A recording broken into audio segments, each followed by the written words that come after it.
Hi everybody, it's Storytime Treasures again. Today we're going to read a book for all those dog lovers out there. This one is called The Digging-est Dog, and it's by Al Perkins.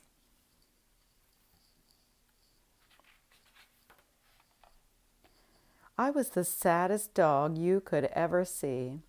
Sad because no one wanted me. The pet shop window was my jail. The sign behind me said, "For sale." I was tied to a bare, hard floor of stone. I could not even dig for a bone. I was living all of my life alone, a dog that no one wanted to own. And then one day at 4:30, Sammy Brown came in the door.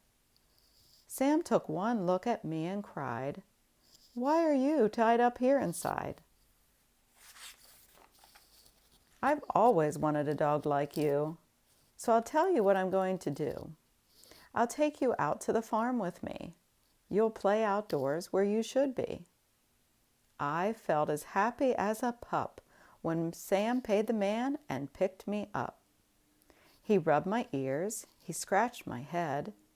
"I think I'll call you Duke," he said. Sam gave me a collar. He gave me a lead. We left that shop at tremendous speed. We went a long way out of town. We came to the farm of Sammy Brown. It was the nicest place I'd ever seen.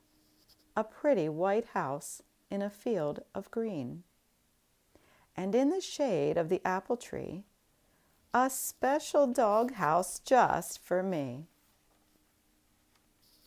Next morning, while Sam did his chores, he let me run and play outdoors. I'd never played outdoors before. I'd always lived on that hard floor. I'd never run on nice soft ground. Now I barked with joy as I ran around. Sam looked at me and scratched his head. "Duke, you need some friends," he said. He blew his whistle. He blew a blast, and many dogs came running fast. I'd never met a dog before. Now I was meeting 6 or more.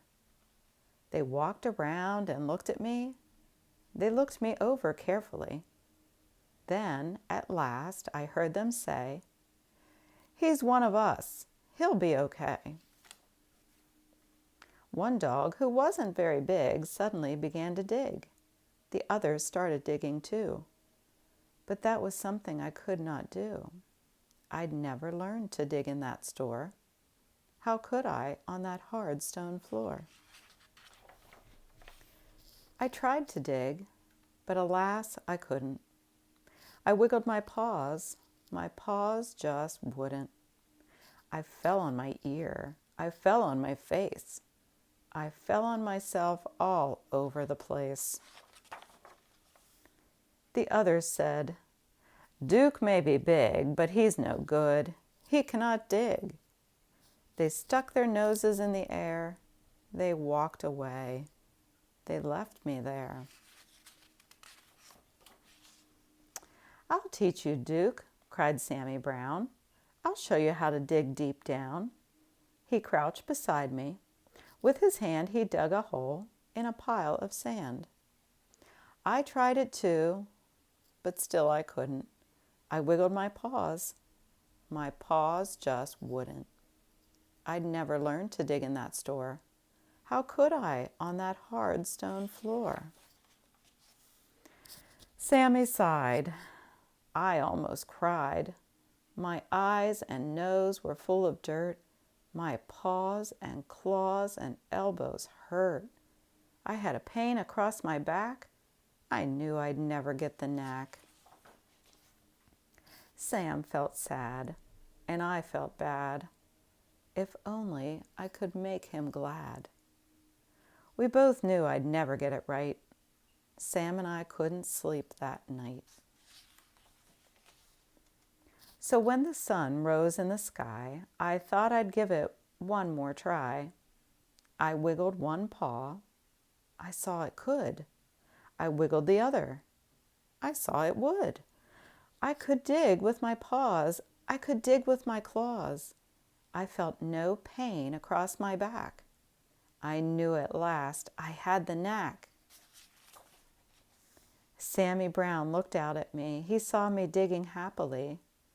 "Good for you, Duke," Sammy cried. "I knew you'd do it if you tried." So I dug farther. I dug faster. I dug and dug to please my master. I dug up grass. I dug up weeds. I dug up daisies. I dug up seeds. I dug up the fence. I dug up the gates. I dug up the garden of Mrs. Thwaites. I dug up the rooster. I dug up the hens. I dug up the sheep and pigs in their pens. I dug and dug. I couldn't stop. I dug up the barber in his shop. I dug up Mr. Rodney Thayer, sitting in the barber's chair. I dug my way right through the town. I dug a lot of buildings down. I was having so much fun, I dug up Highway 81. I came to a hill. I dug to the top. But all of a sudden, I had to stop. Right in front of me, looking down, there stood my master, Sammy Brown. Sam didn't smile or pat my head. He only glared at me and said, "I'm sending you back to that animal store. They'll tie you to that hard stone floor and you'll never, never dig any more." I couldn't run. I couldn't hide. Dogs came at me from every side. And then suddenly I knew there was just one thing for me to do. I ran away from Sammy Brown. I dug a hole that went straight down. I left him standing up on top. I dug and dug. I didn't stop. How deep I dug, I couldn't tell. But soon I found I'd dug a well. Mud and water up to my chin. What a fix I now was in. I started to sink. I started to yelp. "Help!" I yelped. "Help! Help! Help! Help!" I could hear them way above my head. I could hear every word they said. One dog growled, "He wrecked our town. This serves him right. Just let him drown." But Sam cried, "Duke, you've been bad. You've made me sad instead of glad. But we're not going to let you die. We'll get you out. At least we'll try." Then at last I heard him shout, "Maybe we can pull you out." Slowly, slowly down they came, each dog part of a long dog chain. I reached up, I touched a nose. I felt them lift me by my toes. Slowly, slowly, bit by bit, they dragged me up out of the pit. I thanked the dogs and Sammy Brown, and then I started back toward town. I knew I had to dig once more to fix things up as they were before. And that's what I did. I dug back gates. I dug back the garden of Mrs. Thwaites. I dug back the roosters and the hens. I dug back all the pigs and their pens. I dug all day in the summer sun.